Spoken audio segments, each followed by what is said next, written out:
সারাদিনের আলাপ, অন্তত 7 ঘন্টা সময় লাগে আর কি। হ্যাঁ, এখানে আসলে ওয়ার্কশপ স্টাইলে তো এখানে আলোচনা কম। এখানে আসলে আপনারা কাজ করবেন, যেরকম আমি আপনাদেরকে ওই আয়াতগুলো দেখতে বললাম। তো এখন এখানে সমস্যা হচ্ছে এখানে কিছুই নাই, মানে একটা বোর্ডও যদি থাকতো, প্রজেক্টর থাকলে সবচেয়ে ভালো হয়। প্রজেক্টর না থাকলে অ্যাটলিস্ট একটা বোর্ড, হোয়াইট বোর্ড বা ব্ল্যাক বোর্ডও যদি থাকে, মুসাফ কোরআন যদি থাকে, বা ওই যে আপনাদের মোবাইলে যদি থাকে, তাহলে জিনিসটা করা যায়, না হলে করা যায় না আর কি। তো আমি ইয়ে করতেছি। হ্যাঁ, না, সময় আসলে যে 5টা 50 বাজে, তো ধরেন আর 1 ঘন্টা 1 ঘন্টা, তো খুব বেশি আলাপ করার সুযোগ পাওয়া যাবে না। সমস্যা হচ্ছে এটা, ওটা করা যাবে না। তো ওই কারণে আমি ওইখানে শুরু থেকে যা, কিন্তু যে রিজিকের ব্যাপারে একটু টাচ দিলাম এই কারণে যে আপনাদের যেহেতু এখানে সকালবেলাও দেখলাম, জুমার সময় দেখলাম যে যেই যারা আসছিলেন তাদের সবারই বয়স, সবাই ছাত্র। তো বোঝা যাচ্ছে যে এই এলাকার বাসিন্দা না, দূর দূর থেকে আসেন, বাইরের থেকে আসেন, এরকম মনে হয়েছে। এবং ওই যে ওই কারণে এই জিনিসটা নিয়ে একটু বেশি ওই কথা বললাম যে ছাত্রদের ক্ষেত্রে যে সমস্যাটা হয় সেটা হচ্ছে যে ক্যারিয়ারের ব্যাপারটা, ক্যারিয়ার এবং দিন, এই ব্যালেন্সটা ঠিক রাখতে পারেন না, এটার ফলে একটা বড় ক্ষতি হয়ে যায়। মানে আমরা অনেক পটেনশিয়াল মানুষ যারা ভবিষ্যতে অনেক ভালো করতে পারতো, তাদেরকে আমরা হারায় ফেলি। আচ্ছা, এখন আমি আপনাদেরকে সূরা আসরের থেকে একটা খুব সংক্ষিপ্ত আমরা একটু আলাপ করবো আর কি, ইনশাল্লাহ। সূরা আসর এবং সূরা ফাতিহা, সূরা ফাতিহা এবং সূরা আসরের খুব সংক্ষিপ্ত আমরা একটা, আপনারা হয়তো জানেন ব্যাপারগুলো, তারপরেও আবার মনে করা দাও আর কি। আউযু বিল্লাহি মিনাশ শাইতানির রাজিম, বিসমিল্লাহির রহমানির রহিম। আল্লাহ সুবহানাহু ওয়া তাআলা শুরু করছেন সূরা ফাতিহা বিসমিল্লাহির রহমানির রহিম। তো এখানে বায়ের সাথে আল্লাহ সুবহানাহু ওয়া তাআলা ইসম দিছেন। ইসম মানে হচ্ছে নাম, বা হচ্ছে দিয়ে, তো বা দিয়ে বা সাথে। তো এই যে বা, বি, ইসম, এটার পর আল্লাহ সুবহানাহু ওয়া তাআলা ফেলটাকে মাহজুফ রাখছেন। হ্যাঁ, বিসমিল্লাহির রহমানির রহিম, আল্লাহর নামের সাথে। তো এখানে বাদা আ নাই, বাদা আ মানে হচ্ছে শুরু করা। হ্যাঁ, বা কোনো ফাআলা নাই, ফাআলার মানে হচ্ছে কাজ, যে আল্লাহর নামে কাজটা করলাম বা আল্লাহর নামে শুরু করলাম। যদি আমরা ট্রান্সলেশনের সময় বলি যে দেখবেন যে আল্লাহর নামে শুরু করতেছি বিসমিল্লাহ বলে, কিন্তু এই শুরু শব্দটা কিন্তু মূল আরবিতে নাই। ইংলিশ ট্রান্সলেশন করে in the name of Allah. In the name of Allah, আল্লাহর নামে। আল্লাহর নামে কি? তো এখানে এইটা আল্লাহ সুবহানাহু ওয়া তাআলার এটা একটা কোরআনের যে মুজেজা আছে, যে আল্লাহ সুবহানাহু ওয়া তাআলা যে বলছেন যে কোরআন মুজেজা, যে কোরআনকে কেউ কখনো কপি করতে পারবে না। কোরআন শুনে কেন আরবরা ইসলাম গ্রহণ করত? তাদেরকে তো মুসা আলাহিস সালামের মতন লাঠি দেন নাই, যে লাঠি দেখে, লাঠি ছাড়লে সাপ হয়ে যাচ্ছে এটা দেখে আরবরা ইসলাম গ্রহণ করছে, এরকম না। ঈসা আলাহিস সালামের মতন তারা রাসূলুল্লাহ সাল্লাল্লাহু আলাইহি ওয়াসাল্লামকে, মৃতকে জীবিত করার, বা একটা মাটি দিয়ে পাখি বানিয়েছেন, পাখি ফু দিছেন, পাখি উড়ে গেছে। হ্যাঁ, জন্ম অন্ধ, তাকে চোখ বুলাই দিয়েছেন, চোখ ভালো হয়ে গেছে। এগুলা মুজিজা দেন নাই। তো যেহেতু শেষ নবী তিনি, শেষ নবীকে এমন একটা মুজিজা দেওয়া হয়েছে যে মুজিজাটা আমরা বলি টাইম ডিসেন্ডেন্ট। টাইম ডিসেন্ডেন্ট মানে হচ্ছে এটা সময়কে জয় করছে। ঈসা আলাইহিস সালামের মুজিজা সময়কে জয় করে না, যে চোখে দেখছে তার কাছে এটা মুজিজা ছিল। আরে একটা লোক অন্ধ, এটা তো চিনি, 15 বছর ধরে অন্ধ, কোনো চোখে দেখে না, তার চোখ হাত বুলাই দিল ভালো হয়ে গেল, এটা কেমন সম্ভব? মুসা আলাইহিস সালামেরটা যারা চোখে দেখছে, একটা পানি আলাদা আলাদা হয়ে দেয়ালের মতন দাঁড়ায় আছে, মাঝখানে শুকনা রাস্তা, আমরা হেঁটে ওই পাশে চলে গেলাম, কাদাও না। পানিতে কোনো একটা জায়গা থাকলে কাদা থাকে, এখানে পানি আছে সারা জীবন, সেই জায়গায় শুকনা রাস্তা হয়ে গেছে, আমরা হেঁটে চলে গেলাম। এই যে দেখছে তার কাছে মনে হয়েছে যে আরে এটা তো একটা মুজিজা, আসলে তো উনি সত্য নবী। হ্যাঁ, ফিরআউনের কাছে মনে হয়েছে, জাদুকরদের কাছে মনে হয়েছে, সব সাপ একসাথে খেয়ে ফেলাইছে। তো তখন তাদের কাছে মনে হচ্ছে যে না, এটা সত্য নবী। কিন্তু এটা আমাদের কাছে শুনলে আমরা জিনিসটা ভিজুয়ালাইজ করতে পারি, কিন্তু এটা আমাদের জন্য ঈমান আনার জন্য যথেষ্ট না। বিশেষ করে যারা স্কেপটিস্ট, যারা স্কেপটিক, তাদের জন্য আরো যথেষ্ট না। কিন্তু তারপরেও মক্কার কাফেররা, কুরাইশ বংশের কাফেররা, তাদের কাছে ইসলাম গ্রহণ করাটা যাদের ওপেন ছিল তাদের জন্য সহজ হয়েছে, খুব বেশি কঠিন হয় না। কেন? কোরআনের মধ্যে মুজিজা আছে। কারণ তারা চিন্তা করতো যে এই কথাগুলা, এই শব্দ দিয়ে, এই হরফ দিয়ে শব্দ আমরাও বলি, কিন্তু এখানে এমন কথা বলা আছে যেটা আসলে আমাদের মাথায় কখনো আসেইনি, বা এটা এভাবে বলা যায়, এইরকমভাবে বলা যায় একটা কথা, ফেল ছাড়াই একটা একটা জুমলা বানানো যায়, একটা বাক্য বানানো যায়, এটা তারা কল্পনা করতে পারত না। তো এই যে আল্লাহ সুবহানাহু ওয়া তাআলা একটা মুজেজা হচ্ছে, যেমন আল্লাহ সুবহানাহু ওয়া তাআলা এখানে বিসমিল্লাহির রহমানির রহিম আল্লাহর কথা বলছেন, কিন্তু আল্লাহ সুবহানাহু ওয়া তাআলা কি করছেন সেটা বলেন নাই। এখন এটা ওপেন, আপনি যা খুশি সেটা বসায় নেন, শুধুমাত্র পার্থক্যটা হচ্ছে জিনিসটাকে হালাল হইতে হবে। আপনি বলবেন যে আল্লাহর নামে মদ খাচ্ছি, এটা হবে না।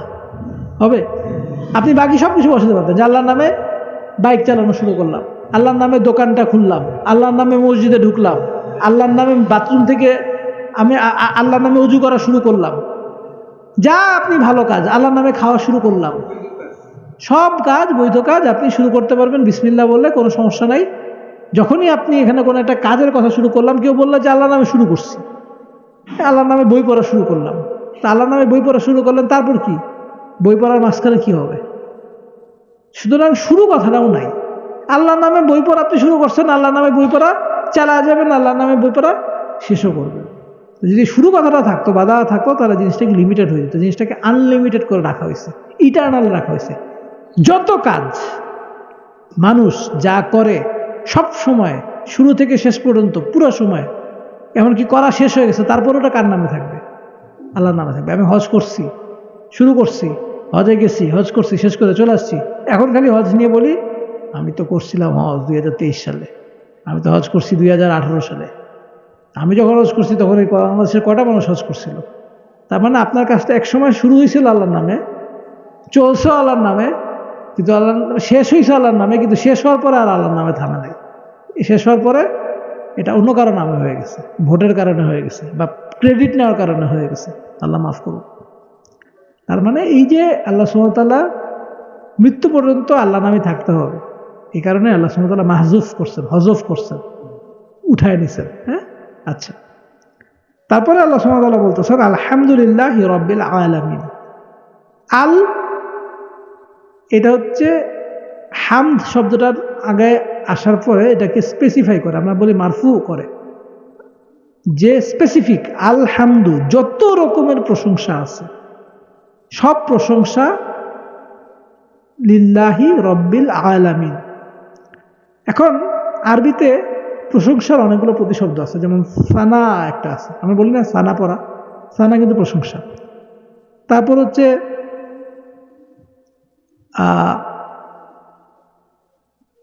হামদ, হামদ, হামদ হচ্ছে আরেকটা প্রশংসা, সকৃতজ্ঞ প্রশংসা। আর আরেকটা শব্দ আছে, আমার এখন মনে পড়ছে না, মাহাদ বা এরকম একটা শব্দ আছে, যেটা দিয়েও প্রশংসা বোঝায়, যেরকম অনেকগুলো জায়গায়। তারপর হচ্ছে শুক্রিয়া, শুকর, শুকর এটা আল্লাহর কৃতজ্ঞতা বোঝায়। কিন্তু হামদ হচ্ছে এমন একটা জিনিস যেটাকে বোঝায় যে আপনি প্রশংসা করতেছেন দেখে উনি প্রশংসা করছে, ব্যাপারটা এরকম না। আপনি যদি নাও প্রশংসা করেন, যেমন কথার কথা সূর্য পূর্ব দিকে উঠে, এই কথাটা কি আমার উপর নির্ভর করে? আমার উপর নির্ভর করে না। আমি যদি বলি সূর্য পূর্ব দিকে উঠে, তাও সূর্য উঠবে পূর্ব দিকে। যদি বলি সূর্য পূর্ব দিকে উঠে, সূর্য দক্ষিণ দিকে উঠে, তাও সূর্য পূর্ব দিকে উঠবে। আমি যদি না বলি, পৃথিবীর কোনো মানুষ যদি না বলে যে সূর্য পূর্ব দিকে উঠে, তাও কিন্তু সূর্য পূর্ব দিকে উঠবে। সেরকম কিছু প্রশংসা থাকে যে প্রশংসা ডিপেন্ডেন্সি, যে আমি বলতেছি যে ভাই আপনার জামাটা সুন্দর, আরও 10টা মানুষ বলতেছে জামাটা সুন্দর, তখন ওনার কাছে মনে হলো যে হ্যাঁ আমার আসলে জামাটা সুন্দর। কিন্তু ওনাকে যদি 10 জন মানুষ বলে কি জামা পড়ছো, খেয়াল দেখতে বিশ্রী, আর এটা ভালো না, এটা কী পড়ছে, তোমার কোনো রুচি নাই, 10টা মানুষ বলা লাগবে না, 9টা মানুষ পর উনি জামাটা খুলে রেখে দেবে, দেখবে না কেন? কারণ উনি এই প্রশংসাটা বা এই মানুষের যে মন্তব্যটা, এই মন্তব্যের উপর ডিপেন্ড করতেছে যে এটা ওনার কাছে ভালো লাগবে কি ভালো লাগবে না। যখন 9টা মানুষ বলবে, খারাপ বলবে, তখন উনি আর এটা করতে পারবেন। তো এরকম কিছু কিছু জিনিস থাকে যেটা মানুষের কথার উপর নির্ভরশীল, কিন্তু হামদ শব্দটা এটা মানুষের প্রশংসার উপর নির্ভরশীল না। শুক্রিয়া, কেউ আমাকে শুক্রিয়া করলো, কেউ আমার কৃতজ্ঞতা প্রকাশ করলো, এই কৃতজ্ঞতা প্রকাশ করার পরে আমি একটা কৃতজ্ঞতা পাইলাম, যে আমি জন্য একটা ভালো কাজ করছি, একজন বললো যে ভাই আপনি এটা খুব ভালো কাজ করছেন, থ্যাংক ইউ। থ্যাংক ইউ না বললে কিন্তু আমার আসলে ওই ফিলিংসটা নাই, ভালো লাগতেছে না। কেউ আমাকে থ্যাংক ইউ বললো না, আমি একটা কাজ করলাম, একটা মানুষের জন্য এত করলাম, সে কোনোদিন আমাকে কিছু বললোও না, এটা হলো শুকর, এটা হচ্ছে শুকর। কিন্তু আল্লাহ সুবহানাহু ওয়া তাআলার ক্ষেত্রে যেটা এটা শুকরিয়াকে ট্রান্সলেট করে যায়, কেউ যদি সারা পৃথিবীর সমস্ত মানুষ যদি অকৃতজ্ঞ হয়, তাহলে আমরা কি বলছিলাম? আমরা কিন্তু আলহামদুলিল্লাহ বলতেছি, আমরা কিন্তু আশশুকরুলিল্লাহ বলতেছি না। শুকুর ব্যাপারটা কি, মানুষজন শুক্রিয়া আদায় করছে, কৃতজ্ঞতা আদায় করছে, ভালো। যদি কৃতজ্ঞতা আদায় না করে তাহলে কি মুশকিল? মানে আল্লাহর জন্য তো কোনো মুশকিল, আল্লাহর জন্য মুশকিল না, মানুষের জন্য মুশকিল। আল্লাহ সুবহানাহু ওয়া তাআলা হাম শব্দটা ব্যবহার করে বলছেন আল্লাহ ডোন্ট কেয়ার। আল্লাহ সুবহানাহু ওয়া তাআলা আল্লাহ ডাজন্ট কেয়ার। আল্লাহ আমি শুকরিয়া আদায় করি কি না করি, প্রশংসা করি কি না করি, কোনো কিছু না। আল্লাহ স্বপ্রশংসিত, এবং এমন স্বপ্রশংসিত যেটা টাইম ইটারনাল, যেটা কেউ যদি কোনো কিছু নাও বলে তাহলে এই জিনিসগুলো এইভাবেই থাকবে। আচ্ছা, এটা হচ্ছে হামদ শব্দটার ব্যবহারের জন্য। এখন আমরা আল্লাহ সুবহানাহু ওয়া তাআলার প্রশংসা করলাম না, আল্লাহর কিছু যায় আসে না, এটুকু আমাদের কাছে ক্লিয়ার। হাদিসেও আসছে, আপনারা ইমাম নওয়াবী 40 হাদিস দেখবেন, সেখানে হাদিসে আসছে যে পৃথিবীর শুরু থেকে শেষ পর্যন্ত সব মানুষ যদি আল্লাহর প্রশংসা করে, আল্লাহর ইবাদত করে, আল্লাহর একনিষ্ঠভাবে আল্লাহর খালেস ইবাদত করে, আল্লাহর যা আছে সেখানে কোনো কিছু বিন্দুমাত্র কি বাড়বে? কিচ্ছু বাড়বে না, যা ছিল তাই থাকবে। আর সবাই যদি আল্লাহর বেঈমানি করে, বেইনসাফি করে, আল্লাহ নাফরমানি করে, তাতে আল্লাহ সুবহানাহু ওয়া তাআলা যা ছিল তাতে কিন্তু কিচ্ছু মাত্র কমবে না। তো এটা আমরা জানি, তা আল্লাহর কোনো কিছু যায় আসে না। তাহলে আলহামদুলিল্লাহি রাব্বিল আলামিন যে আল্লাহ সুবহানাহু ওয়া তাআলা যে শুরু করলেন, তার কারণটা কি? লাভটা কার? আমাদের। কি লাভ?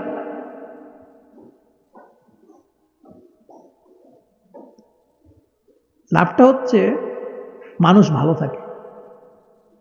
মানুষ যখন কৃতজ্ঞ হয়, মানুষ যখন কৃতজ্ঞতা প্রকাশ করে, মানুষ যখন যেই নিয়ামত মানুষ পাইছে সেটা কৃতজ্ঞতা প্রকাশ করে, তখন মানুষ ভালো থাকে। আর মানুষ যখন কৃতজ্ঞতা প্রকাশ করে না, তখন মানুষ খারাপ থাকে। এটা সফট স্কিল বলে একটা ব্যাপার আছে আমাদের। আনফর্চুনেটলি আমাদের ইউনিভার্সিটিতে আমরা পড়ছি, আমি বাংলাদেশের সবচেয়ে ভালো স্কুলগুলোর মধ্যে একটা স্কুলে পড়ছি, saint Joseph school, Dhaka Asad গেটে। সেন্ট জোসেফ কলেজে পড়ছি, ঢাকা ইউনিভার্সিটিতে পড়ছি। ঢাকা ইউনিভার্সিটির এমন সাবজেক্টে পড়ছি যে সাবজেক্টে একেবারে খুব অল্প সংখ্যক কিছু মানুষ চান্স পায়। Genetic engineering and biotechnology department ছিল আমার। ওয়ালাইকুম আসসালাম। 2 রাকাত সালাত পরে বসেন ভাই, 2 রাকাত সালাত পরে বসেন, ঠিক আছে? তো এরপরেও আমি আমার স্কুল, কলেজ, ইউনিভার্সিটি কখনো কোনো জায়গায় সফট স্কিল শব্দটা শুনিনি। সফট স্কিল শুনছি অনেক পরে, কর্মজীবনে প্রবেশ করার অনেক পরে আমি সফট স্কিল কথাটা শুনছি। তো সফট স্কিলের একটা বড় স্কিল হচ্ছে গ্র্যাটিটিউড, কৃতজ্ঞতা প্রকাশ করা, কৃতজ্ঞ হওয়া, কৃতজ্ঞতা বোধ থাকা। এবং বিজ্ঞানীরা এটা নিয়ে প্রচুর গবেষণা করছেন, সমাজ বিজ্ঞানীরা প্রচুর গবেষণা করছেন। ওনারা অনেক পরীক্ষায় দেখা গেছে, কানাডার একটা ইউনিভার্সিটি অফ অন্টারিওর একটা এক্সপেরিমেন্টে দেখা গেছে, এরকম অনেক জায়গায় দেখা গেছে যে যারা তারা যা পাইছে সেটা নিয়ে কৃতজ্ঞ, তাদের রেজাল্ট ভালো হয়, ইউনিভার্সিটিতে রেজাল্ট ভালো হয়, পড়াশোনার রেজাল্ট ভালো হয়, তারা কর্মজীবনে ভালো ফলাফল করে, তাদের বেতন বাড়ে, তাদের জবে তাদের প্রমোশন ভালো হয়, তাদের জবটা টিকে থাকে, তাদের জব স্যাটিসফ্যাকশন ভালো থাকে, তাদের ফ্যামিলি লাইফ ভালো থাকে, সে ফ্যামিলি লাইফে সুখী হয়, তার সংসার টেকার হার বেশি। আর এটার উল্টা যারা কৃতজ্ঞতা প্রকাশ করে না, কৃতজ্ঞ হয় না, তাদের রেজাল্ট খারাপ হয়, তাদের জব পারফরমেন্স খারাপ থাকে, তারা ব্যবসা করলে সেই ব্যবসাতে তারা লস খায়, তাদের ফ্যামিলিও ঠিকঠাক মতো টিকে না, ফ্যামিলি ভেঙে যায়। এটা হচ্ছে পজিটিভ আর নেগেটিভের পার্থক্য। কিছু মানুষ আছে যে তারা দেখবেন, সেদিনকে আমি একটা ছেলেকে জিজ্ঞেস করছি যে কি খবর, আমার অফিসে চাকরি কর, কেমন আছো? সে বলছে বেঁচে আছি স্যার। তো আমি তাকে তারপর এই কথাগুলো বললাম যে আল্লাহ সুবহানাহু ওয়া তাআলা কোরআনে বলছেন লা ইন শাকারতুম লাযিদান্নাকুম, যদি তোমরা শুকরিয়া প্রকাশ করো, লা ইন শাকারতুম, তোমরা যদি কৃতজ্ঞ হও। আল্লাহ সুবহানাহু ওয়া তাআলা লামুত তাকিদ দিয়ে বলছেন, লা কিন্তু লা নাফিয়া না, এটা হচ্ছে লামুত তাকিদ, যে লা অবশ্যই, আজিদান্না নুনের উপর সাদ্দা আছে, এটা আর একটা তাকিদ, তা যে অবশ্যই আমি আরো বাড়াই দিব, অথচ ডাবল তাকিদ। অথচ যদি উল্টা হয়, ওয়ালাইন কাফারতুম, যদি তোমরা অস্বীকার করো, অকৃতজ্ঞ করো, এখানে আল্লাহ সুবহানাহু ওয়া তাআলা অকৃতজ্ঞতাকে কুফরি বলছেন, তাহলে নিশ্চয়ই আমার শাস্তি ইন্না আযাবি লাশাদীদ, নিশ্চয় আমার আযাব, আমার শাস্তি ভয়ঙ্কর কঠিন। তো এই যে মানুষের এই মেন্টালিটিটা, পজিটিভিটি, যখন মানুষজন চিন্তা করে যে আমি ভালো আছি, তখন সে চিন্তা করে দেখবেন যে তার যে সামান্য জিনিস আছে সেটা দিয়ে সে খুব ভালো থাকে। আর যখন মানুষ চিন্তা করে যে ফিলিস্তিনের মানুষজন ঠিক আছে কেমনি, কিছুই তো নাই।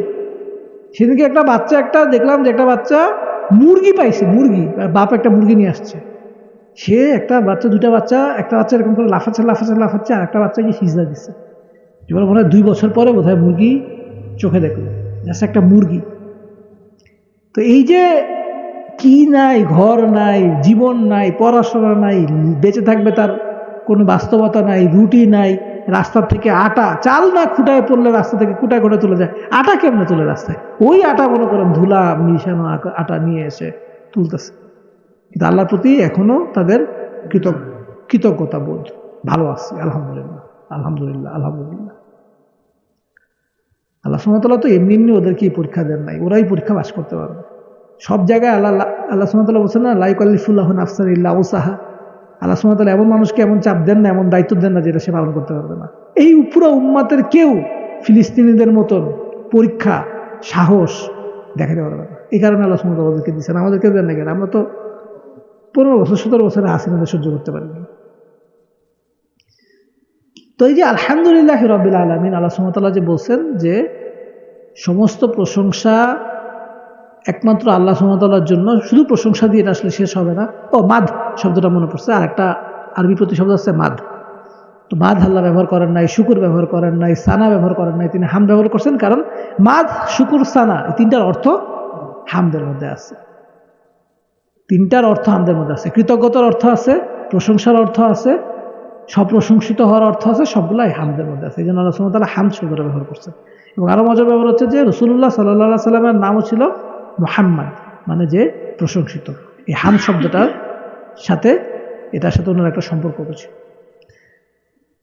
তো তাহলে আমাদের এই পজিটিভ একটা মেন্টালিটি চেঞ্জ আমাদেরকে প্রথম থেকে আনতে হবে যে আমরা আল্লাহর কাছে সব ব্যাপারে আলহামদুলিল্লাহ আলা কুল্লি হাল, আমরা যে বলি যে সমস্ত অবস্থায় আল্লাহ সুবহানাহু ওয়া তাআলার প্রশংসা, এটা কিন্তু মুখের ব্যাপার না, অন্তরের থেকে সব সময় আরে সুপার আছি, বিন্দাজ আছি, জোশ আছি, খুবই ভালো আছে, আলহামদুলিল্লাহ ফাটাফাটি আছে, যত খারাপ অবস্থা হোক। এই যে একটা মেন্টালিটি রাখা, আল্লাহর উপরে সবসময় কৃতজ্ঞতা বোধ থাকা যে আল্লাহ আপনি মানে অনেক খারাপ রাখতে পারতেন, আপনি মানে অনেক বড় বিপদে ফেলতে পারতেন, আপনি আমাকে বেঈমান বানাইতে পারতেন, কাফের বানাইতে পারতেন, মুশরিক বানাইতে পারতেন, আপনি আমাকে এরকম বানাইতে পারতেন যার একটা গরুর পিছে বৈশা চোনাটা নিয়ে তারপর মুখের মধ্যে মাখা লাগে, এটা খাওয়া লাগে, আপনি আমাকে এত নোংরা বানাইতে পারতেন, আমার এরকম নোংরা হওয়া লাগে নাই, আমি গরুর দুধ খাই, গরুর চোনা খাই না, আপনি আমাকে আপনি আমাকে গরুর থেকে উপরের মর্যাদায় আমার দিনের মাধ্যমে আপনি আমাকে গরুর থেকে উপরে উঠেছেন, গরুর নিচে নামান নাই, আপনি আমাকে এরকম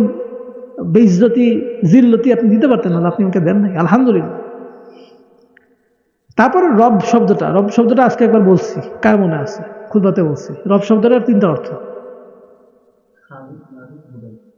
খালেক, মালেক, মুদাব্বির।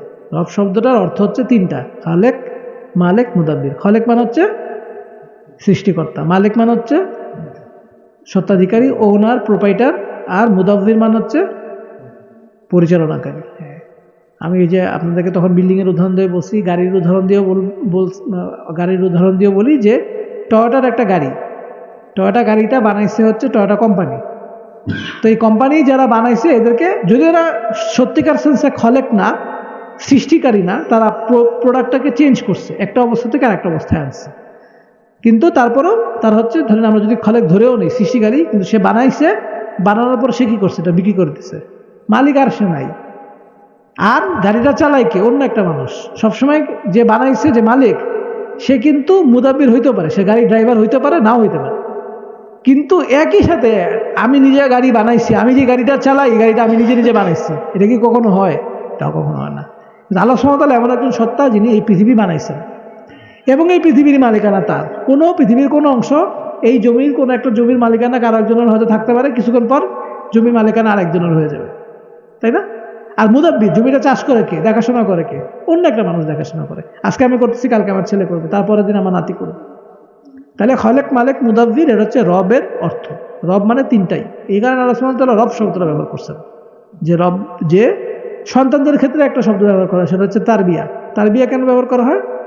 যারা সন্তানদেরকে, ওই যে মুরব্বী শব্দটা একই শব্দ থেকে আসছে, মুরব্বী মানে হচ্ছে যে তারবিয়া করে। তার মানে সন্তানদেরকে আমরা কি করি, তাদেরকে আমরা রুবুবিয়াতের অংশ, রুবুবিয়াত যেরকম রব, আমরা আল্লাহ সুবহানাহু ওয়া তাআলার কাছে কি আল্লাহ দোয়া করি আমাদের বাবা মার জন্য, রব্বির হামহুমা কামা রব্বায়ানি সগীরা, হে আমার রব আপনি তাদেরকে তার উপরে সেরকম রহম করেন, কামা যেমন কিনা রব্বায়ানি, তারা আমাদেরকে, আমরা সগীরা আমরা যখন ছিলাম তারা আমাদেরকে বড় করছে। এটা রুবুবিয়াতের বৈশিষ্ট্য কিন্তু, যে আমি আমার বাচ্চাটাকে আমার স্ত্রীর গর্ভে, আমার স্ত্রী, আমার ঔরসে আমার স্ত্রীর গর্ভে আমার বাচ্চাটা আসছে। অ্যাকচুয়াল খালেক না, কিন্তু খালেকের একটা ভাব আছে। রাসূলুল্লাহ সাল্লাল্লাহু আলাইহি ওয়াসাল্লাম মালিকের একটা ভাব আছে, আমার বাচ্চাটাকে আমি ওন করি, রাস্তায় আমি দাঁড়ায় ফেলায় রেখে আসি নাই। এটা কার বাচ্চা? এটা অমুকের বাচ্চা। মালিকানা আছে, কিন্তু এটা গাড়ির মালিকানা আর বাচ্চার মালিকানা একরকম না, কিন্তু তারপর একটা সেন্সের মালিকানা আছে, যেটা কার বাচ্চা, বাচ্চাটা দেখাশোনা করা, বাচ্চাটাকে ছোট থেকে বড় করা, বাচ্চাটা পড়ার খরচ দেওয়া, বাচ্চাটাকে খাওয়ানো, সব কিছুর মধ্যে আছে। আর তারবিয়া রেগুলার, এটা করো না, এভাবে চলো, এভাবে চলবা না, এইটা পড়ো, এই দিকে নেও, তাকে আদব কায়দা শিক্ষা দেওয়া, সব কিছু হচ্ছে পরিচালনা করার মতো। ছোট বাচ্চা কিন্তু পারে না, বুঝে না, এই দিক যেতে হবে নাকি ওই দিক যেতে হবে, এটা সে বুঝে না, তাকে সবকিছু বোঝানো হয়। তো এই যে রব শব্দটা, এই জন্য আল্লাহ সুবহানাহু ওয়া তাআলা সবগুলো কাজ আমাদের সাথে করেন, এবং আমরা বাবা মা হিসেবেও কিছু কিছু কাজ বাচ্চাদের সাথে করি। রব্বিল আলামিন, আলামিন শব্দটার নানান রকম ট্রান্সলেশন আছে, অনুবাদ আছে। সবচেয়ে কম্প্রেহেন্সিভ এবং অল এনকম্পাসিং, সবচেয়ে সব কিছুকে দখল মানে শামিল করে, অন্তর্ভুক্ত করে, এরকম একটা অনুবাদ হচ্ছে মাখলুক। আলামিনের অর্থ হচ্ছে মাখলুক। মাখলুক মানে কি? মাখলুক মানে হচ্ছে আল্লাহ সুবহানাহু ওয়া তাআলা ছাড়া বাকি যা কিছু আছে সব কিছু হচ্ছে মাখলুক, তাই না? তার মানে ধরেন আলামিনের অর্থ যদি আপনি করেন যে জিন ঠিক আছে, মানুষ ঠিক আছে, ফেরেশতা ঠিক আছে, আল্লাহ ছাড়া বাকি যা কিছুকে আল্লাহ সৃষ্টি করছেন সব কিছু রবকে আল্লাহ। তো এই কারণে আলামিনের সবচেয়ে ভালো অনুবাদ হচ্ছে মাখলুক। আল্লাহ সুবহানাহু ওয়া তাআলা ছাড়া বাকি যা কিছু আছে সব কিছু রব হচ্ছে আল্লাহ সুবহানাহু ওয়া তাআলা। আচ্ছা, এরপরে হচ্ছে আল্লাহ সুবহানাহু ওয়া তাআলা বলছেন আর রহমানির রহিম। এই যে আর রহমান আর রহিম, এইটাতে দুটাই রহম শব্দ থেকে আসছে, রহামিম, দুটাই অর্থ হচ্ছে দয়ালু। কিন্তু রহমান আর রহিমের মধ্যে তাহলে পার্থক্য কি হচ্ছে? এই দুটাই আরবির ব্যাকরণের পরিভাষায় এগুলো হচ্ছে বলা হয় ইসমুল ফাইল মুবালাগা, আধিক্য বোঝাচ্ছে। হ্যাঁ, রহমান অসম্ভব দয়ালু, রহিম অতিরিক্ত দয়ালু। কিন্তু তারপরও এই দুইটা যখন একটা শব্দ ব্যবহার করা হবে, আর রহমান যখন ব্যবহার করা হবে, তখন সমস্ত দয়ার ভান্ডার, সমস্ত দয়ার উৎস বুঝাবে। রহিম বলতে একই জিনিস বুঝাবে। এটা হচ্ছে একটা উসুল, মূলনীতি, যখন একই কাছাকাছি শব্দ ব্যবহার করা হবে, একটা শব্দ ব্যবহার করা হইলে এটার কাছাকাছি অর্থ দুটাই সব বুঝাবে। কিন্তু যদি দুইটা শব্দ একই সাথে আসে, তখন এটা পার্থক্য, অর্থের হালকা পার্থক্য থাকবে। যেমন ইমান, ইসলাম, ইমান বলতে যা বুঝায় ইসলাম বলতে তাই বুঝাবে। কিন্তু যদি একই সাথে ইমান আর ইসলাম শব্দটা ব্যবহার করা হয়, তখন ইমান এবং ইসলামের মধ্যে পার্থক্য থাকবে। আল্লাহ সুবহানাহু ওয়া তাআলা সূরা হুজুরাতে বলছেন যে তোমরা বইলো না যে তোমরা ইমান আনছো, তোমরা বলো আসলাম তো, আমরা ইসলাম গ্রহণ করছি। তার মানে আল্লাহ এখানে একটা পার্থক্য করছে, দুইটা শব্দ একসাথে আনছেন, তার মানে এখানে ইসলাম আর ইমানের মধ্যে পার্থক্য আছে। ইসলামটা একটু নিচে, ইমানটা একটু উপরে, ঠিক আছে? কিন্তু যখন একই সাথে আসছে দেখে পার্থক্য হয়েছে। কিন্তু যদি একই সাথে না আসতো, তাহলে বোঝা যেত ইমান বলতে যেটা বোঝা যেত, মুমিন বলতে যা বোঝানো হবে মুসলিম বলতে তাই বোঝানো হয়। এটা হচ্ছে একটা উসুল। ঠিক এরকম এখানে যখন আর রহমান আর রাহিম শব্দটা আসছে, তখন এখানে বোঝা যাবে যে এখানে অর্থের কিছু পার্থক্য আছে। তো অর্থের কি পার্থক্য আছে? অর্থের পার্থক্য আছে যে আর রহমান হচ্ছেন এমন একজন দয়ালু যার দয়া কোনো বাছ বিচার নাই, সবাইকে সামিল করে। আমার অফিসে চাকরি করে, আমার যদি একটা গাইল দেয়, ওরে আমি কি চাকরিতে রাখবো? প্রশ্নই আসে না। ওর বলবো বেতনও কাটাতো, এই মাসে বেতনও দিব না, যা। যেমন গাইল দিচ্ছ, সে এত বড় বেয়াদব, আল্লাহ সুবহানাহু ওয়া তাআলাকে গালি দিচ্ছে, আল্লাহ নামে বাজে বাজে কথা বলতেছে, আল্লাহর সাথে শরিক করতেছে। যীশু খ্রিস্ট সে বলছে এটা আল্লাহর ছেলে। আল্লাহ সুবহানাহু ওয়া তাআলা বলছেন কথাটা এত ভারী, এই কথাটা যদি পাহাড়ের উপর পড়তো পাহাড় দুই ভাগ হয়ে যেত, দুই ভাগ হয়ে যেত। এরা বলতেছে যে যীশু আল্লাহর খোদা, যীশু আল্লাহর ছেলে, নাউজুবিল্লাহ।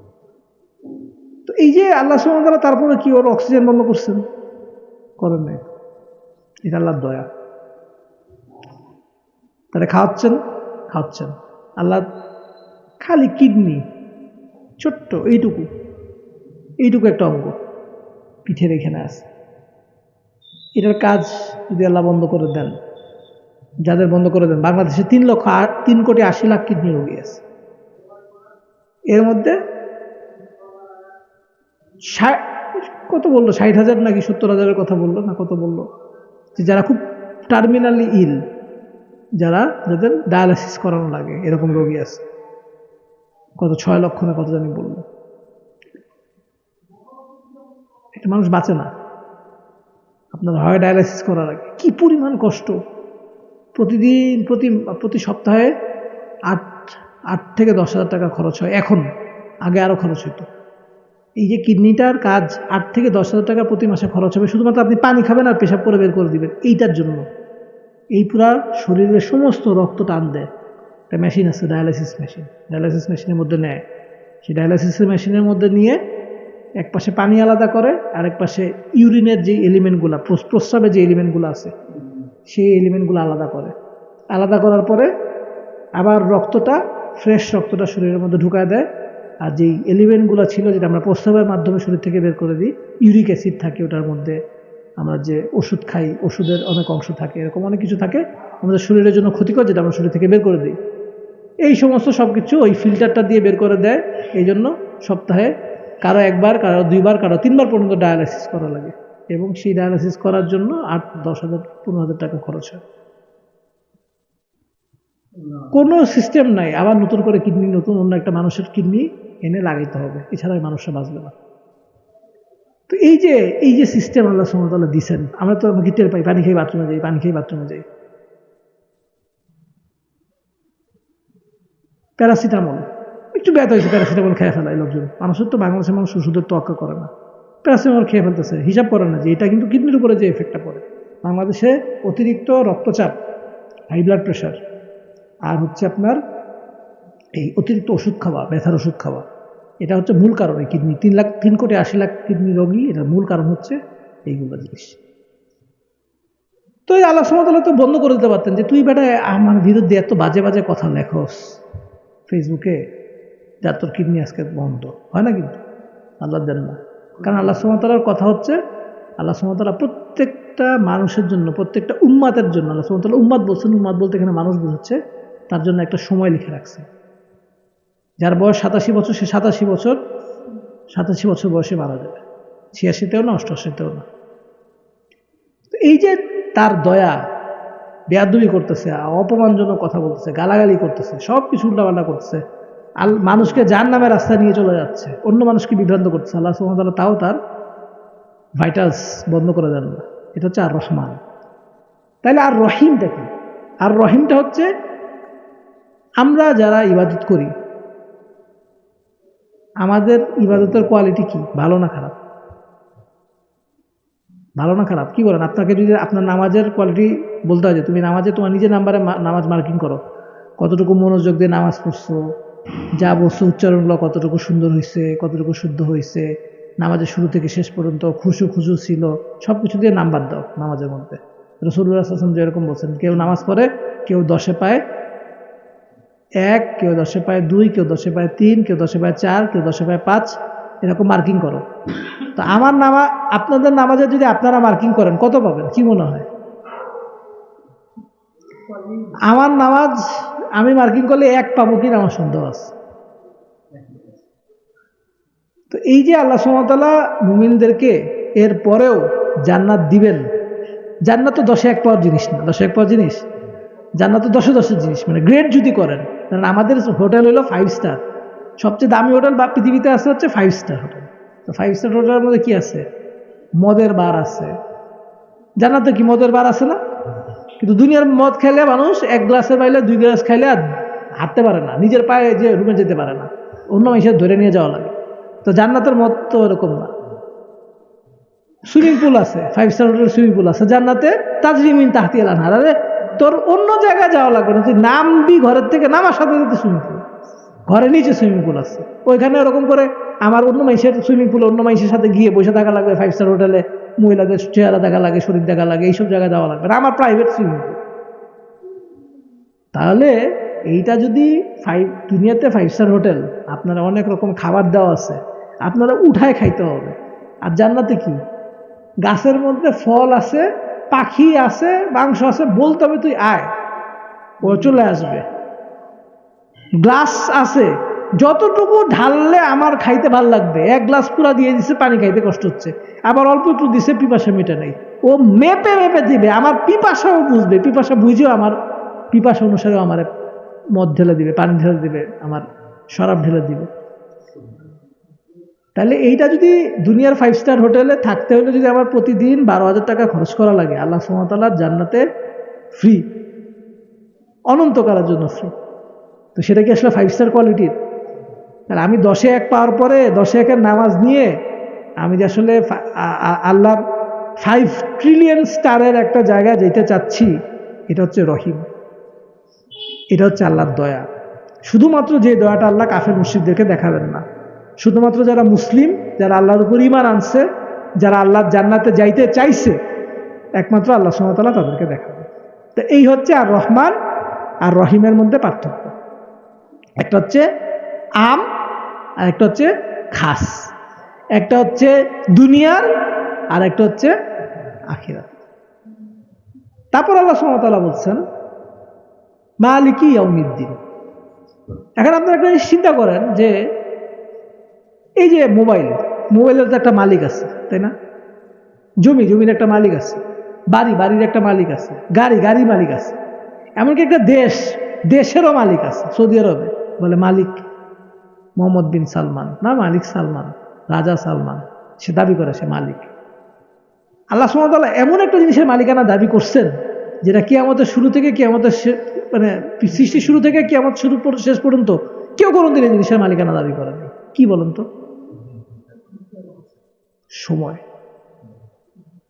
কেউ দাবি করছে যে আমি এই দিনের মালিক,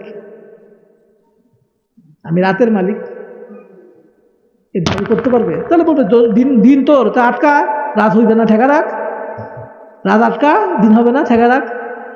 কেউ কখনো সময়ের মালিকানা দাবি করতে পারে না। আল্লাহ সুবহানাহু ওয়া তাআলা কিসের মালিকানা দাবি করছেন? কেউ এই জিনিস দাবি করে না। কেউ জিনিস দাবি করে মানে এই দাবি করতে পারবেই না, মানে দাবি করে তো একটা জিনিস স্ট্যাবলিশ করা লাগবে না, তো দাবি করলে তো হবে না। আল্লাহ সুবহানাহু ওয়া তাআলা এমন সময়ের মালিকানা দাবি করছেন, সেটা হচ্ছে যেই দিন করা হবে, ইয়াউমিদ্দিন। ইয়াউম হচ্ছে সময়, সময় বলতে এখানে অনেকগুলা শব্দের খেলা আছে, আপনারা যারা আরবি বুঝেন তারা মজাটা পাবেন। যে ইয়াউম বলতে একটা সময় কাল বোঝায়, ইয়াউম বলতে দিন বোঝায়, ডে। হ্যাঁ, সূর্য ডুবা থেকে সূর্যাস্ত পর্যন্ত যে টাইম পিরিয়ড, এটাকে দিন বলে, ডে বলে। ইয়াউম বলতে ডে বোঝায়, আবার ইয়াউম বলতে সময় কালও বোঝায়। সেটা হাদিসে যেরকম আসছে কি আমাদের দিনের দৈর্ঘ্য কত হবে, 50,000 বছরের কথা বলা হয়েছে, 50,000 বছর, তার মানে একটা টাইম পিরিয়ড বোঝায়। আল্লাহ সুবহানাহু ওয়া তাআলা যে বলছেন যে আল্লাহ 7 দিনে আসমান জমিন সবকিছু সৃষ্টি করছেন, তাই না? এই 7 দিন কি দিন? তখন এই যে কাফের মুশরিকরা নাস্তিকরা এটা নিয়ে কথা বলে যে 7 দিনে আসমান জমিন সব সৃষ্টি করছেন, আসমান জমিন সব সৃষ্টি করছেন, আমাদের তো সূর্য সৃষ্টি করছেন। হ্যাঁ, তাই সূর্য যদি ডুবে উঠে তাহলে সূর্য সৃষ্টি করলেন কেমনে? 7 দিনের মধ্যে তো সূর্য পড়ে যায়, তাহলে কেমনে? সূর্য আগে সৃষ্টি না করলে তো 7 দিন হতো না।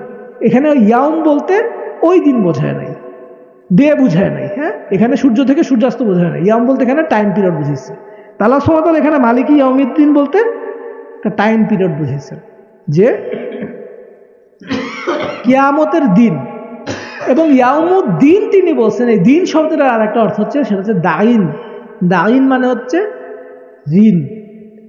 ইয়াউমুদ্দিন হচ্ছে এমন দিন যেই দিনে ঋণ পরিশোধ করা হবে।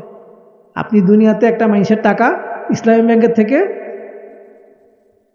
96,000 কোটি টাকা চুরি করা হয়েছে একটা ব্যাংকে। 96 টাকা না, 96,000 টাকা না, 96 লাখ টাকা না, 96 কোটি টাকা না, 9600 কোটি টাকা না, 96,000 কোটি টাকা চুরি করা হয়েছে, যেটা পূরণ করতে এই ব্যাংকের 613 বছর লাগে। ব্যাংক যেরকম লাভ করতেছে এরকম লাভ করতে থাকতে 613 বছর লাগবে এই লাভ, এই টাকা, যে টাকাটা এরা চুরি করে বের করে নিয়ে গেছে এটা পূরণ করতে। এটা একটা দিন না, এটা একটা দেনা না। রবীন্দ্রনাথ নজরুল ইসলামের অনেক কিছু আমরা পছন্দ করি না, কিন্তু একটা কথা বলছিল যে দিনে দিনে বহু বাড়ি আছে দেনা, শুধিতে হইবে দিন। এই যে বহু বাড়ি আছে দেনা, এই যে টাকা নিয়ে তুমি পালায় গেছো, আমরা তো ধরতে পারতেছি না। আমাদের টাকা আমাদের ব্যাংকের, এই ব্যাংকের থেকে সাধারণ মানুষের টাকা নিয়ে তোমরা বাইরে পাচার করছো, ইংল্যান্ডে পাঠাইছো, আমেরিকায় পাঠাইছো, পানামায় পাঠাইছো, বুলগেরিয়ায় পাঠাইছো, সুইজারল্যান্ডে পাঠাইছো, সুইস ব্যাংকে টাকা রাখছো, সৌদি আরবে পাঠাইছো। এই যে সৌদি আরবের ব্যাংক, হজে হোটেলগুলোর দাম এত বেড়ে গেছে, একটা বড় কারণ হচ্ছে বাংলাদেশিরা এমন শয়তানের শয়তান, এমন শয়তানের শয়তান। একটা জায়গায় দামাদামি হয় কেমনে, একটা জিনিসের দাম বলে ভাই এটার দাম হলো 50,000 টাকা, বলে ভাই আমি 48,000 টাকা দেই, দামাদামি হয় এমনি। সৌদি আরবে হোটেলগুলোর দামাদামি হয়েছে কি, এটার দাম 50,000 টাকা, ভাই আমি 1 লাখ টাকা দিব, আমাকে দেন হোটেল। 50,000 রিয়াল না, আমি 1 লাখ রিয়াল দিব, আমাকে দেন। নিয়ে নিছে টাকা, কালো টাকা, বাংলাদেশ থেকে টাকা সরাইছে। টাকা সরাই করবে এটা কিছু তো করতে হবে, টাকা তো আপনি বগলে নিয়ে থাকতে পারবে না। টাকা নিয়ে ধারলো, সৌদি মালিককে দিয়ে দিল। এখন এই হোটেলের ভাড়া যেটা ছিল 100 রিয়াল, এই হোটেলের ভাড়া হয়ে গেছে এখন 300 রিয়াল। 1 লাখ টাকা দিয়ে নিছে, এখন টাকাটা তো উঠানো লাগবে। আর সে তো হোটেল চালায় না, সে কি করছে, সে মালিকের কাছ থেকে, সৌদি মালিকের কাছ থেকে হোটেলটা কিনছে, কিনে সে এখন যারা হোটেল চালাইত তাদের কাছে দিছে, আমারে 3 লাখ রিয়াল দিবে, দিয়ে সে তাদের কাছ থেকে এই নিয়েছে। এখন ও আগে যেখানে 100 রিয়াল ভাড়া রাখতো, এখন 300 রিয়াল ভাড়া রাখে। সাধারণ মানুষ, হোটেলওয়ালা, সৌদি আরবের সাধারণ মানুষ, সৌদি আরবের মানুষজন এখন এসে হোটেলে থাকতে পারে না, এত খরচ বেড়ে গেছে হোটেল। দিন না, এটা ঋণ না, এটা শোধ করা লাগবে না। সারা পৃথিবীর মানুষের জন্য এই বাংলাদেশিরা টাকাটা একটা পাচার করে একটা তাদের জীবনের আজাব, তারা একটা মানুষের হজের মতো একটা ইবাদত, ওমরার মতো ইবাদতকে তারা কঠিন বানাচ্ছে। এই যে কেমনে ধরবো, তো টাকা পাঠায় ফেলছে সৌদি আরবে, টাকাটাকে লিগালাইজ করে ফেলছে, ব্যবসার খাতিরে ঢুকায়। মোহাম্মদ বিন সালমানের টাকা দিচ্ছে, মোহাম্মদ বিন সালমান ওরে ব্যবসা করার লাইসেন্স দিয়ে দিচ্ছে। বাংলাদেশ থেকে টাকা এখন মোহাম্মদ বিন সালমানরে বললে হবে যে এই লোক বাংলাদেশের ইসলামী ব্যাংকের টাকা মারছে, ভাই টাকাটা ফেরত দেবো, ফেরত দিবে? আমেরিকান সরকার ফেরত দিবে? ইংল্যান্ডের সরকার ফেরত দিবে? জীবনেও না। তাহলে কি এটা শেষ? এটার হিসাব হবে না? এইটাই হলো মালিক ইয়াউমিদ্দিন। যেদিনকে আল্লাহ সুবহানাহু ওয়া তাআলা যে 1 টাকা চুরি করছে তার কাছ থেকে 1 টাকা বাইর করবেন, যে 100 কোটি টাকা চুরি করছে তার কাছ থেকেও 100 কোটি টাকা বাইর করবেন। এবং আল্লাহ সুবহানাহু ওয়া তাআলা কারোর প্রতি জুলুম করেন না। যাদের টাকা চুরি হয়েছে তাদেরকে আল্লাহ সুবহানাহু ওয়া তাআলা ওই দিনকে শোধ দিয়ে দিবেন ইনশাআল্লাহ। এটা আল্লাহ সুবহানাহু ওয়া তাআলা বলেন মালিক ইয়াউমিদ্দিন। এই মালিক ইয়াউমিদ্দিন পড়ার সময় আমার বুকটা কাঁপে। আমার বুকটা কাঁপে কেন? তার আগের আয়াতে আল্লাহ বলছেন আর রহমানির রহিম, আল্লাহ দয়াশীল, আল্লাহ দয়াবান, রহিম, রহমান। ভালো লাগতেছে, খুব ভালো লাগতেছে, খুব আকাশে উঠতেছি, খুব শান্তি লাগতেছে। যেই আল্লাহ সুবহানাহু ওয়া তাআলা বলেন মালিক ইয়াউমিদ্দিন, তখনই বুকটা কাঁপে। কারণ হিসাব কি খালি যে টাকা চুরি করছে তার হবে? যে খুন করছে তারই হবে? আমারও হবে। আমি কি পারবো দিতে পারবো? ও যে পার পাবে না এইটা তো কোনো মিস নেই। আমি কি পার পাবো? আল্লাহ যদি আমার হিসাব করে আমি তার পাবো। এই কারণে আমরা আল্লাহ সুবহানাহু ওয়া তাআলাকে সবসময় বলি, আল্লাহ আপনি আমার হিসাব নিয়েন না, আপনি আমার হিসাব নিয়েন না, আপনি আমাদের খুব জরুরি হচ্ছে মানুষের হক থেকে বেঁচে থাকা, মানুষের হক মারা থেকে বেঁচে থাকা। কারণ এটা আল্লাহ মাফ করেন না। মানুষের হক মেরে দিলে এটা আল্লাহ মাফ করেন না। কিন্তু আল্লাহর হক যদি বাই চান্স ভুল হয়ে কিছু কমেও যায়, আল্লাহ চাইলে এটা আমাকে মাফ করে দিতে পারেন। এই কারণে কখনো কোনোদিন আপনারা মানুষকে কথা বলবেন না যে ভাই আপনার সাথে আমার কিয়ামতের দিন বোঝাপড়া হবে, কথা কখনো বলবেন না। কারণ কিয়ামতের দিন যদি আল্লাহ বোঝাপড়া করেন, আপনার ক্ষেত্রে যদি বোঝাপড়া করেন, মানে অন্যের ক্ষেত্রে যদি আল্লাহ বোঝাপড়া করেন, আপনার ক্ষেত্রে আল্লাহ বোঝাপড়া করতে পারে। কখনো কোনোদিন কিয়ামতের জন্য মানুষকে ধরে রাখবেন, আটকাবেন না। আপনি কিয়ামতের দিন ছেড়ে দেবেন, আল্লাহকে এই কথা বলবেন যে আল্লাহ এই লোকটা আমাকে অনেক ঠকাইছে, এই লোকটাকে আমাকে অনেক কষ্ট দিচ্ছে, কিন্তু তারপর আমি তাকে ছেড়ে দিলাম কেন? কারণ কিয়ামতের দিন আপনি যেন আমাকে ছেড়ে দেন। কারণ আপনি যদি হিসাব নেন, আল্লাহ যদি হিসাব নেন, তাহলে সে ধরা। মুসলিমদের ক্ষেত্রে কি হবে? আল্লাহ হিসাব নেবেন? কি বলেন আপনারা? মুসলিমদেরকে আল্লাহ হিসাব নেবেন? আল্লাহ কিন্তু মুসলিমদের হিসাব নেবেন না। আল্লাহ সুবহানাহু ওয়া তাআলা মুসলিমদের ক্ষেত্রে কি করবেন? একটা চাদর দিয়ে ঘিরে নেবেন, ঘিরে বলবেন এই এই এই এই এই এই অকাম করছো, মাথা নিচু, একটু পরে মাথাটা নিচু হয়ে যাবে, সব কিছু করছে। তারপর আল্লাহ বলবেন দুনিয়াতে লুকায় রাখছি, এখনো লুকায় রাখলাম, কাউকে বলিনি, মাফ করে দিলাম। আর যদি কারো হিসাব নেন আল্লাহ, শেষ।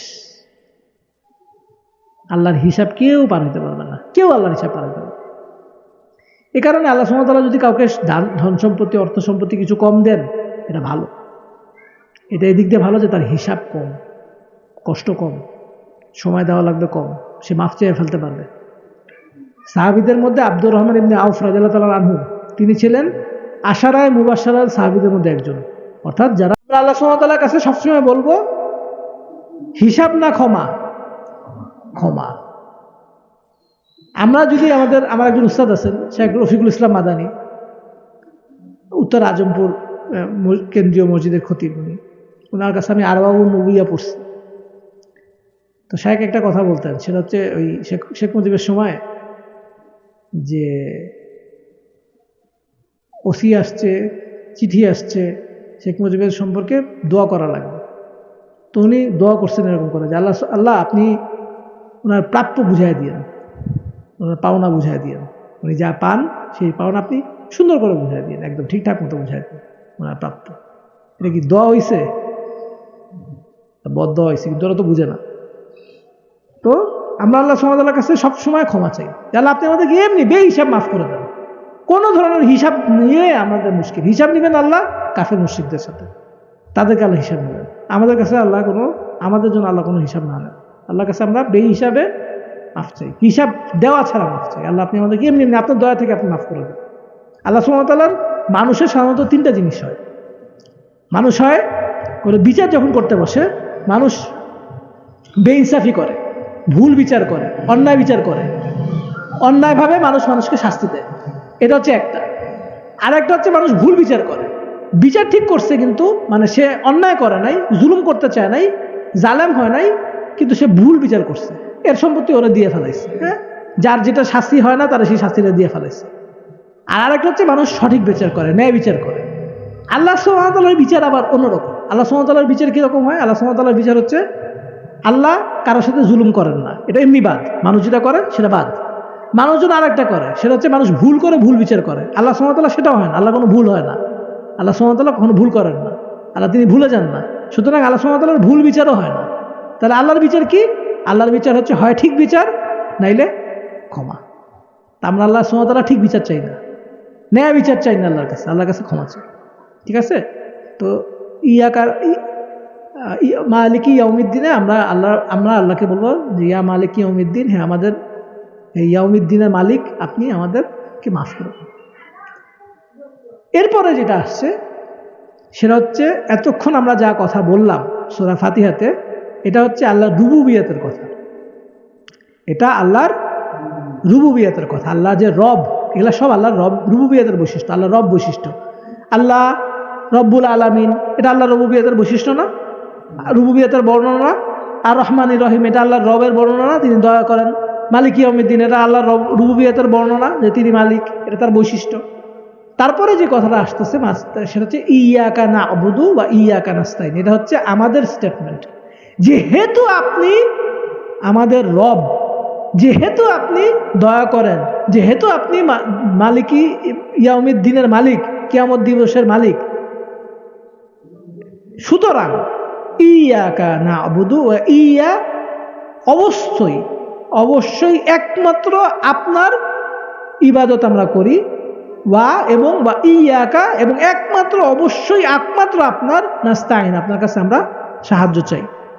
তো অনেক সময় দেখবেন অনেক ভাইয়েরা আছেন, বিশেষ করে আমাদের যারা একটু জজবাতি ভাইয়েরা আছেন, ওনারা তাওহীদুল হাকিমিয়া নামে একটা কথা ওনারা বলেন। তাওহীদুল হাকিমিয়া বলতে আল্লাহ সুবহানাহু ওয়া তাআলা যে আল হাকিম, আল্লাহ যে আইন দাতা, আইন প্রণেতা, একমাত্র আল্লাহর হুকুম চলবে, অন্য কারো হুকুম চলবে না, এটা আল্লাহর রুবুবিয়তের একটা অংশ, এবং আল্লাহর আইন অনুসারে বিচার করা এটা উলুহিয়াতের একটা অংশ।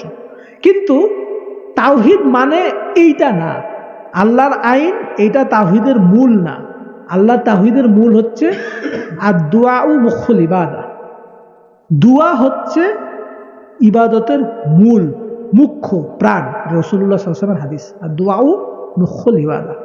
তাহলে এবং এই আয়াতটাও ইয়াকা না'বুদু ওয়া ইয়াকা নাস্তাইন, ইবাদতের মধ্যে সবচেয়ে গুরুত্বপূর্ণ অ্যাক্ট অফ ওয়ারশিপ, ইবাদতের সবচেয়ে গুরুত্বপূর্ণ কাজ কি?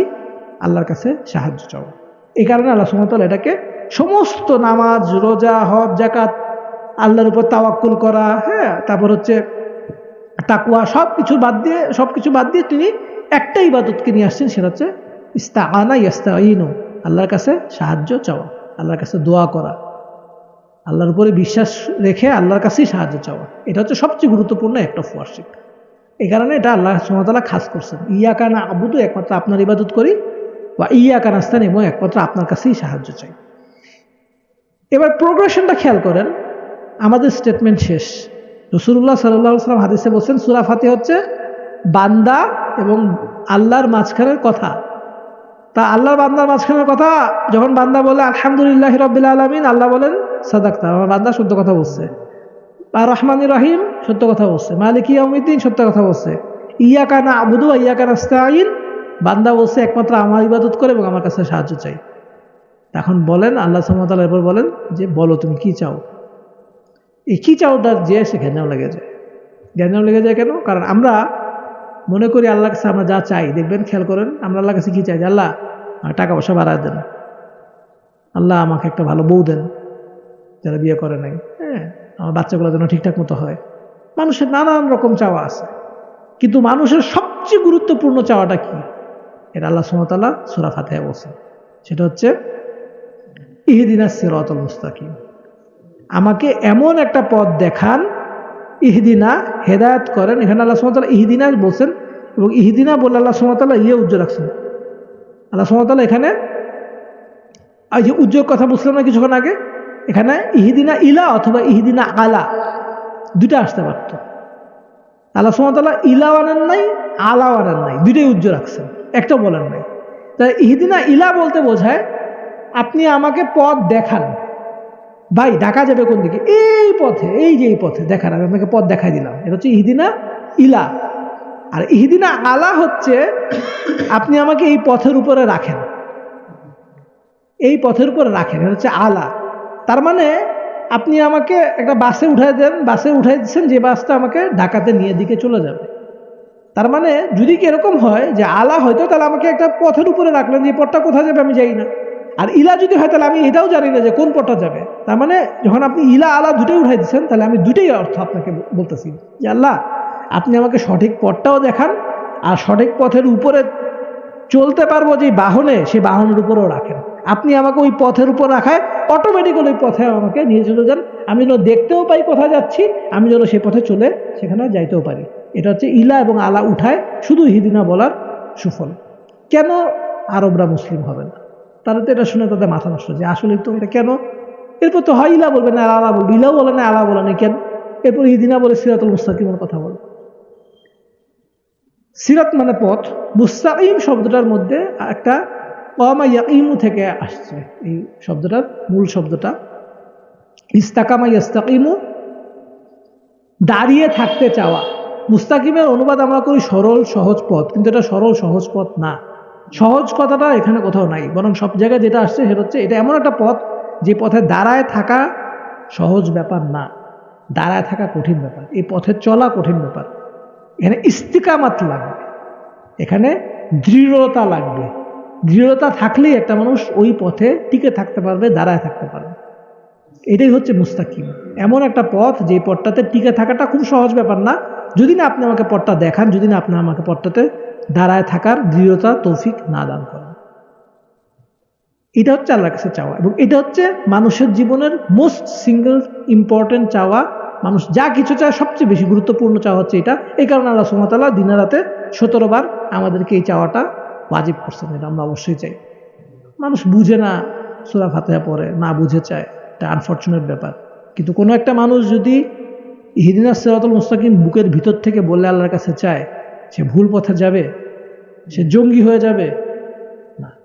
সে পীরপন্থী হয়ে যাবে, মাজারপন্থী হয়ে যাবে, সে অতিরিক্ত গণতন্ত্রপন্থী হয়ে যাবে? এই কোনো কিছু সে আসলে হবে না। সে আল্লাহর কাছে সঠিক পথ চাইলে আল্লাহ সুবহানাহু ওয়া তাআলা তাকে সিরাতাল মুস্তাকিমে রাখবেন। হিদায়াত দিবেন এবং হিদায়াতের উপর রাখবেন। এটা আল্লাহর বাদ, আল্লাহ বলছেন বান্দা কি চায় আমি আমাদেরকে দিব। তারপর যদি সিনসিয়ার হই তাহলে আমরা ওটা বান্দার কাছ থেকে আল্লাহর কাছ থেকে আমরা ওটা নিতে পারবো ইনশাআল্লাহ। এরপরে এই সিরাতের তাফসির করা হয়েছে। কোরআনের একটা বড় উসুল হচ্ছে কোরআনের তাফসির প্রচুর জায়গায় কোরআনের তাফসির হিসেবে কাজ করে। কোরআন আল্লাহ সুবহানাহু ওয়া তাআলা তাফসির করছেন, নিজের কোরআনে নিজে তাফসির করছেন। আল্লাহ সুবহানাহু ওয়া তাআলা হাদিস দিয়ে রাসূলুল্লাহ সাল্লাল্লাহু আলাইহি ওয়াসাল্লামকে দিয়ে কোরআনের তাফসির করেছেন। আল্লাহ সুবহানাহু ওয়া তাআলা রাসূলুল্লাহ সাল্লাল্লাহু আলাইহি ওয়াসাল্লামের আমল দিয়ে তাফসির করেছেন, সাহাবীদের কথা দিয়ে কোরআনের তাফসির করছেন। কিন্তু আল্লাহ কোরআনে তাফসির করছেন, এটার প্রমাণ হচ্ছে এখান থেকে যে সিরাতাল্লাযীনা আনআমতা আলাইহিম, এমন পথ যে পথে আপনার নিয়ামত আছে, যে পথে আপনার সন্তুষ্টি আছে। আনআমতা আলাইহিম গায়রিল মাগদুবি আলাইহিম ওয়ালাদ-দাল্লিন, এবং কোনো জিনিসকে চেনা যায় তার বিপরীত জিনিস দিয়ে। এটা হচ্ছে ইসলামের একটা উসুল, যে কোনো জিনিসকে চেনা যায় তার বিপরীত জিনিস দিয়ে। সত্যকে চেনা যায় মিথ্যা দিয়ে, রাতকে চেনা যায় দিন নাই, দিন আছে, দিন উঠছে, আলো উঠছে, ও আচ্ছা আলো নাই তাহলে এটা রাত বোঝা যাচ্ছে। ও আচ্ছা এখন আলো আছে, অন্ধকারের বিপরীত কি আলো, দিন বোঝা যাচ্ছে। ঠিক এরকম সিরাতাল্লাযীনা আনআমতা আলাইহিম, কোন পথটার নিয়ামত প্রাপ্ত এটা বোঝা যায় দুইটা জিনিস দিয়ে। সেটা হচ্ছে গয়র মানে ব্যতীত, মাগদুবি গজব বলি আমরা বাংলায়, তোর উপর গজব পড়ুক। এই গজব শব্দটা আরবি আসল উচ্চারণ হচ্ছে গয় দদ বা গজব, মানে হচ্ছে ক্রোধ। আল্লাহ ক্রোধান্বিত কাদের উপরে? মাগদুব মানে হচ্ছে এটা ইসমে মাফুল, অর্থাৎ কার উপর গজব পড়ছে, আপতিত হয়েছে, কার উপর আল্লাহ ক্রোধান্বিত। ওয়ালাদ-দাল্লিন, এবং যারা দল্লিন, যারা বিভ্রান্ত, পথহারা। তো রাসূলুল্লাহ সাল্লাল্লাহু আলাইহি ওয়াসাল্লাম এটা তাফসীর আমাদেরকে করে দিয়েছেন। গায়রিল মাগদুবি আলাইহিম হচ্ছে, এটা হচ্ছে ইহুদিরা। ইহুদিদের বৈশিষ্ট্য কি ছিল? এরা জানতো কিন্তু মানত না। আর দল্লিন যারা, এদের বৈশিষ্ট্য কি ছিল? জানারও চেষ্টা করতো না, মানা তো দূরের কথা। ও মনে করতো জানলেই মানতে হবে, থাক জানানোর দরকার নেই। এই কথা তাহলে বলে পার পাওয়া যাবে না যে ভাই এত জানার দরকার নাই। ওই যে হীরক রাজার দেশে একটা সিনেমা ছিল, সত্যজিৎ রায় বানাইছিল, যে জানলে সমস্যা, যত জানবা তত মানতে হবে। তো ও বলছিল জানার কোনো শেষ নাই, জানার চেষ্টা বৃথা তাই। তার মানে জানার তো শেষ নাই, জ্ঞানের তো শেষ নাই, তাই তো জানার চেষ্টা করে। জ্ঞানের জেনে কি হবে, দরকার নাই, জানার দরকার নাই। হীরক রাজা সব স্কুল কলেজ সব বন্ধ করে দিছিল, পাঠশালা সব বন্ধ করে দিছিল। যারা যত পড়ে তত শেখে, তত বিদ্রোহ করে, একদম পছন্দ করে না। এটা আমাদের দেশে দেখবেন যে আমাদের কিছু আলেম ওলামারাও, ওনাদের মধ্যে চিন্তাটা ভুল চিন্তা আছে, বুঝছেন? যারা হুজুর আছেন, এটা কিন্তু একটা ভুল চিন্তা আছে। ওনারা ইসলামটাকে অনেক কঠিন হিসেবে দেখান, অথচ আল্লাহ সুবহানাহু ওয়া তাআলা ইসলামকে কঠিন হিসেবে দেখান নাই। কোরআনকে আল্লাহ কঠিন হিসেবে দেখান নাই। আল্লাহ সুবহানাহু ওয়া তাআলা কি বলছেন? যে কোরআনকে আমি সহজ করছি জিকিরের জন্য না, আল্লাহ স্মরণিকার জন্য। তোমরা কেউ কি আছে ফাহাল আনতুম মুযাক্কির, তোমরা এটা থেকে ফাহাল আনতুম মুযাক্কির না, আরটা বলেন তো, ফাহাল না ফাহাল আনতুম মুযাক্কির, এটা কি আপনি বলেন না? হ্যাঁ, মানে তুমি কেউ কি আছো যে জিকির গ্রহণ করবে? একটা কি দুইবার আছে, আচ্ছা যাক মনে আসতেছে না। ফাহাল আনতুম মুযাক্কির এই টাইপের একটা অর্থ, যে আর কেউ কি আছো যেখান থেকে জিকির গ্রহণ করবে? না, লাআল্লাকুম তাযাক্কারুন, এটা না। মানে অর্থটা হচ্ছে, আয়াতের অর্থটা এরকম, নিশ্চয়ই আমি কোরআনকে সহজ করছি উপদেশ গ্রহণ করার জন্য, এখন অতএব তোমাদের মধ্যে কে উপদেশ গ্রহণ করবে? এই যে আল্লাহ সুবহানাহু ওয়া তাআলা, না ওটা অন্য আয়াত। তাহলে এই যে ব্যাপারটা যে আল্লাহ সুবহানাহু ওয়া তাআলা যে কোরআনকে সহজ করছেন, এই কথাটা আল্লাহ সুবহানাহু ওয়া তাআলা কোরআনে দুইবার বলছেন। তো এরকম আমরা কিন্তু দেখি, আমাদের অনেক উস্তাদদেরকে দেখি, তারা বলে এটা অনেক কঠিন। এই কঠিন কথা বলা যাবে না, সবসময় বলতে পারে সহজ। আল্লাহ সুবহানাহু ওয়া তাআলা, রাসূলুল্লাহ সাল্লাল্লাহু আলাইহি ওয়াসাল্লাম কি বলছেন? আল্লাহ সুবহানাহু ওয়া তাআলা বান্দার ধারণাদের মতন, বান্দা যেরকম ধারণা করে তিনি সেরকম। কেউ যদি ধারণা করে আল্লাহ আমার জন্য ইলম সহজ করে দিবেন, আল্লাহ তার জন্য ইলম সহজ করে দিবেন। কেউ যদি বলে ইলম কঠিন করে দিবেন, আল্লাহ সুবহানাহু ওয়া তাআলা তার জন্য ইলম কঠিন করবেন, তার ছাত্রদের জন্য ইলম কঠিন করবেন। এ কারণে কঠিন বলা যাবে না, সবসময় বলতে হবে সহজ। আপনি চেষ্টা করেন, পারবেন। চেষ্টা করেন, আল্লাহর উপর ভরসা করেন, আল্লাহর কাছে দোয়া করেন, অবশ্যই পারবেন। অবশ্যই আপনি বড় আলেম হতে পারবেন ইনশাআল্লাহ। আমার মতো মানুষ যারা ধরেন আরবি পড়তেছি গত 15 বছর ধরে, এখন একটু বুঝতে পারি, আল্লাহ সুবহানাহু ওয়া তাআলা তো তৌফিক দিচ্ছেন যে 15 বছর ধরে আরবি পড়তেছি, কত মানুষ আমাদের সাথে ছিল, এখন আর নাই। তো যে মনে করবে যে সহজ, আল্লাহ সুবহানাহু ওয়া তাআলা যে চেষ্টা করবে তাকে আল্লাহ সুবহানাহু ওয়া তাআলা তৌফিক দিবেন। হ্যাঁ, তারা যেটা বলতেছিলাম যে ওয়ালা দল্লিনদের বৈশিষ্ট্য কি, এরা মনে করে যে ভাই এত মানার দরকার নাই, এত জানারও দরকার নাই, এত মানার দরকার নাই, আমি জানিও না মানিও না, খালাস। আর দল্লিন যারা, আর মাগদুব যারা, যারা অভিশাপ প্রাপ্ত, আল্লাহর কাছ থেকে লানত প্রাপ্ত, তাদের বৈশিষ্ট্য কি? তাদের বৈশিষ্ট্য হচ্ছে তারা জানে কিন্তু মানে না, জেনে বুঝে শয়তানি করে, জেনে মানে না। এই যে এদের উপর আল্লাহর ক্রোধ, আল্লাহর রাগ। আর ওয়ালাদ দল্লিন হচ্ছে যারা জানেও না মানেও না। তো এই দুইটা রাস্তাই পৃথিবীতে মানুষ কি হবে, হয় সে জানবে মানবে, তাই না? জানবে মানবে, এটাই তো রাস্তা। যে জানবে না সে তো মানতে পারবে না, আর আরেকটা হচ্ছে সে জানবে কিন্তু মানবে না। এই দুইটা রাস্তাই হচ্ছে ইহদিনাস সিরাতাল মুস্তাকিম, সিরাতাল্লাযিনা আনআমতা আলাইহিমের বিপরীত। অর্থাৎ সেই পথটাই নিয়ামত প্রাপ্ত, যে পথে মানুষ জানে, জানার চেষ্টা করে এবং তারপরে মানে। তো এর বাইরে যারা চলে যাবে তাদের কাছ থেকে আল্লাহ সুবহানাহু ওয়া তাআলা আমাদেরকে আশ্রয় চাইতে বলছেন, এবং জানবো এবং মানবো, এইটাই আল্লাহ সুবহানাহু ওয়া তাআলা চাইতে বলছেন। এটা হচ্ছে নিয়ামত প্রাপ্তদের পথ। তা আপনারা দেখবেন যে মানুষ পৃথিবীতে সবচেয়ে বেশি লস থাকে কি নিয়ে? লস থাকে আমার কি করা উচিত এটা নিয়ে। সে খুঁজে পায় না, বুঝে পায় না যে তার জীবনে কি করা উচিত, কোন একটা লাইফে কি করা উচিত।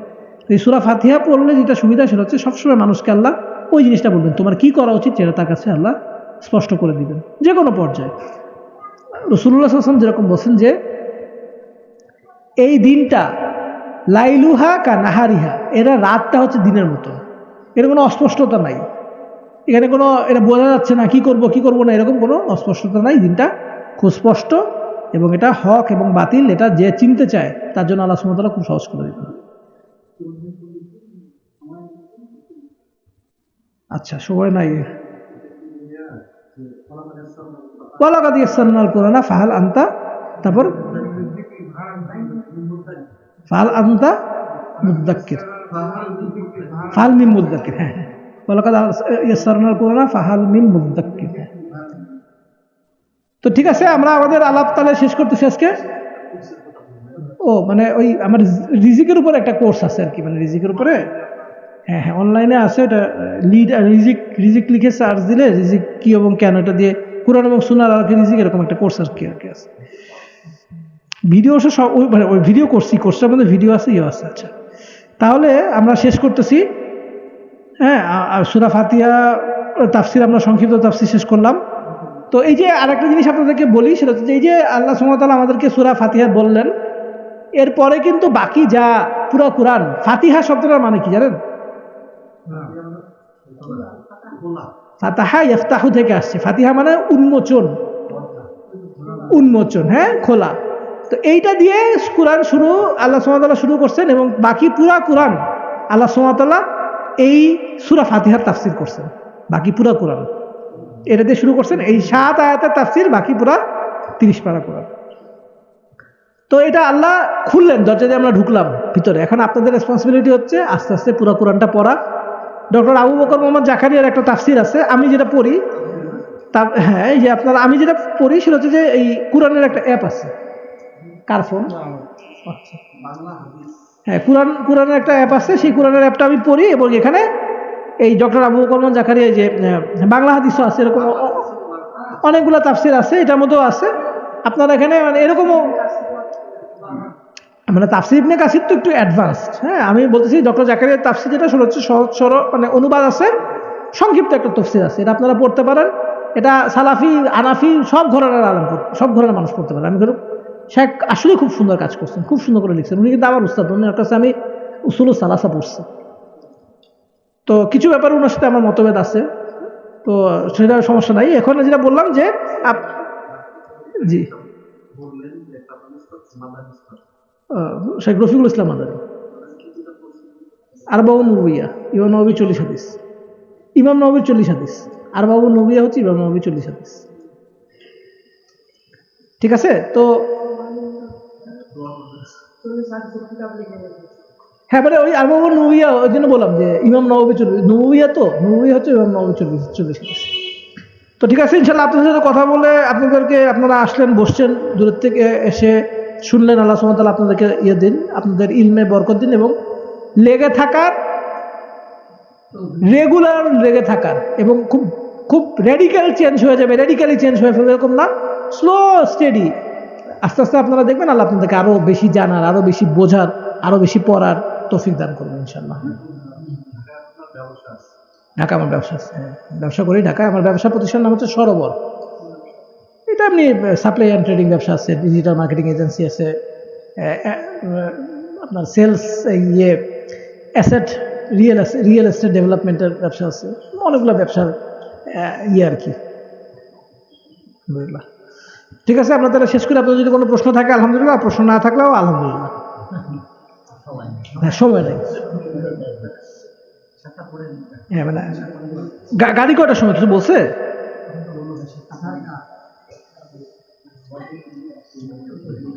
ঠিক আছে, আমরা শেষ করে দিলে। হ্যাঁ, কোনো প্রশ্ন যদি না থাকে, সুবহানাকাল্লাহুম্মা ওয়া বিহামদিকা আশহাদু আল্লা ইলাহা ইল্লা আনতা আস্তাগফিরুকা ওয়া আতুবু ইলাইক। দেখি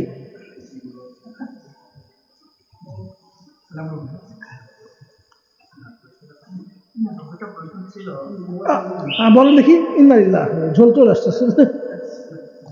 জি বলেন ভাই। হ্যাঁ, এখানে আরেকজন ছিল, ওনার একটা প্রশ্ন ছিল, ওরা প্রশ্ন উত্তর দেয়নি। জি বলেন ভাই। হ্যাঁ,